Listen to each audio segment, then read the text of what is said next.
तो बच्चों, आज हम अपने पाठ्य पुस्तक गुंजन भाग 6 से अक्षय ऊर्जा भविष्य की ऊर्जा के बचे हुए कुछ अंश को पढ़ेंगे और समझेंगे। तो जैसे कि हम जानते हैं, हमें जीवित रहने के लिए ऊर्जा अति आवश्यक है। हमारे जीवन में ऊर्जा का महत्वपूर्ण योगदान है। ऊर्जा के अभाव में हमारा जीवन कठिन हो जाएगा। तो आइए शुरू करते हैं। ज्वार भाटा से प्राप्त ऊर्जा।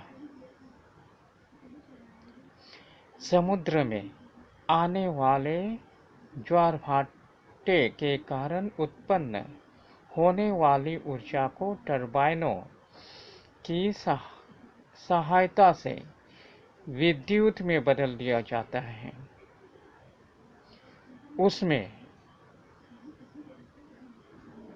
पानी ऊपर चढ़ने और उतरने दोनों स्थितियों में विद्युत शक्ति पैदा होती है।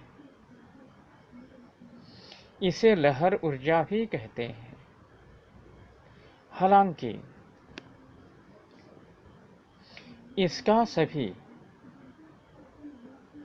इसका अभी बहुत कम उपयोग प्रारंभ हो पाया है, किंतु निकट भविष्य के लिए इसमें अपार ऊर्जा प्रदान करने की क्षमता है। तो ज्वार भाटा यानी कि टाइड, जैसे कि हम देखते हैं सीज एंड ओशंस में टाइड उठते हैं। Now so we have seen the tides being formed in oceans and seas. तो उसे जो ज्वार भाटा, इसे हम टाइड कहते हैं, टाइडल एनर्जी। तो समुद्र में ज्वार भाटा के कारण उत्पन्न होने वाली ऊर्जा को टरबाइन एक प्रकार की मशीन है जिसके घूमने से बिजली उत्पन्न होती है, बिजली पैदा होता है। विद्युत यानी कि बिजली, इलेक्ट्रिसिटी। इसमें पानी ऊपर चढ़ने, जब टाइड आती है, जब ज्वार भाटा आती है, तो क्या होता है, पानी चढ़ने लगता है। तो चढ़ते हुए पानी की एक गति होती है, स्पीड होती है। तो वह स्पीड टरबाइन को घुमा देता है। टरबाइन के घूमने से उसमें जो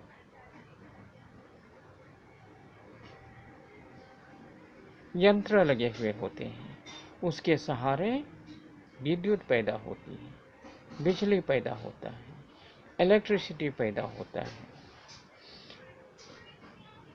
तो ये लहर के द्वारा पैदा होने के कारण इसे लहर ऊर्जा भी कहते हैं।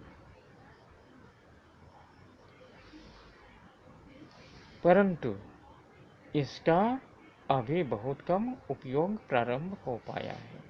प्रारंभ का मतलब शुरू